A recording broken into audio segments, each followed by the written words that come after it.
Alright, here to do part two of zero turn mowers review. Again, I left off and I was talking about how great Kawasaki motors are.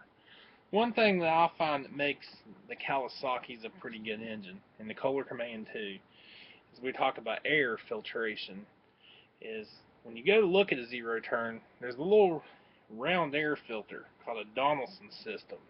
Donaldson air system, it's on a lot of your commercial grade engines, such as your Kohler Commands and your Kawasaki's.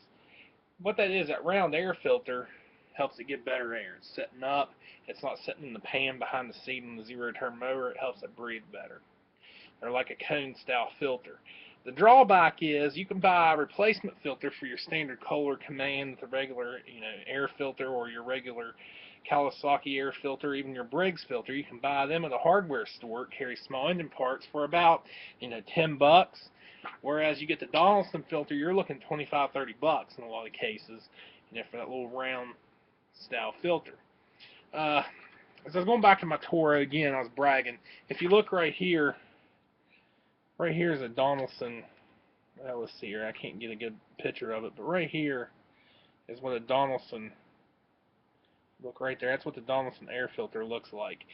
This is the literature from my Toro when I went to buy it. You can see right there. I moved my hands. So everything was laid out for my Toro. I first laid eyes on my Toro, my Z400 that I keep talking about that I sold, but in I think May of 2010, I went into Holmes Power to get a weed eater, and I seen it, and I thought, man, I had to have it, but just couldn't get it at the time. But a year later, ended up with it, and it was a great investment. Um, I keep going on about Toros and Snapper Pros. Uh, there's plenty of good manufacturers out there of the mowers. I rode as an Exmark one time, and I love Exmark. Don't get me wrong. I've had walk behinds, I've had a Metro, I've had a Viking. I've run a Turf Tracer before in the past with all the easy control handles. But the Exmarks are a top quality machine. See the one they're literature right here. Exmark is a high quality machine. You're looking at a pretty good price, but it's definitely worth your time. You won't be disappointed in anything Exmark. Snapper Pro, again, there's their brochure. It's good quality. American made too. Now John Deere, I'm going to show right here. This right here is the homeowner estate models. The E-Track motors, or E-Tracks, or Z-Track. Those are more for estate owners, kind of like home residential. I've ridden on, I think it was a Z445, correct me if I'm wrong. I rode on one of those one time, and it was seemed like a good controllable motor. Big wheels and tires in the back. I'm not knocking on them, but yet they're a little bit light on their components. They're not a commercial grade mower, so I don't know what the longevity is of them. At the standard Briggs engine like that comes on them, I hear you got 700 hours of life on them. I don't know. That's what I hear. So from a price point, they're a good deal, but yet longevity, I don't know what you're gonna get out of it. Another model, a mower that's out there that's really good. I've never even tried one out. Matter of fact, I might be getting one here real soon on a trade. Is the Hustlers Super Duties. I don't really know much about them. Seem to be like good models. People brag about them. There's commercial cutters that are using them. Uh, you go an hour west of here, you get over into Kentucky where some of the horse farms are. I was going down 64 this summer in Kentucky. I've seen a lot of people mowing their estates with them. Uh, Seem like good quality, pretty heavy built, American made. Matter of fact, I've heard, don't know, that Hustler was the first manufacturer to come out with zero turn. I think maybe in the 60s or sometime.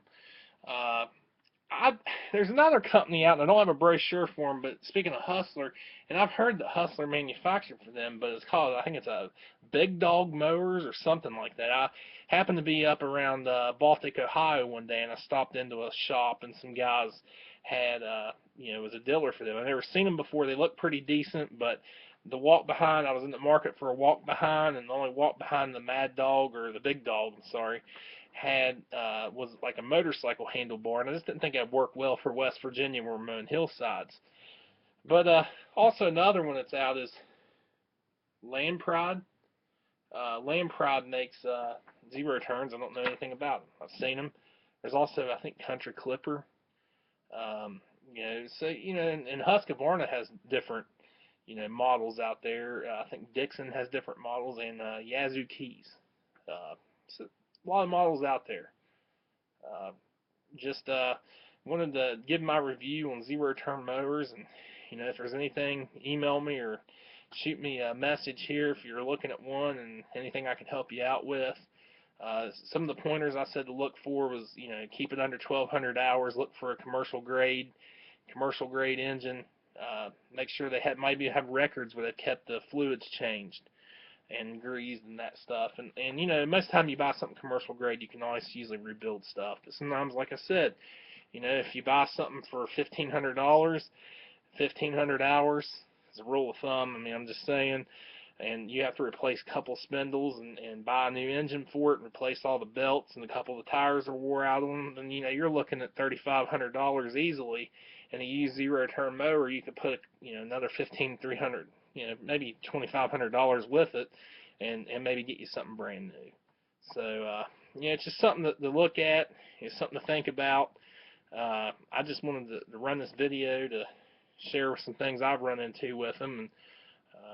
And any questions, message me. Thank you.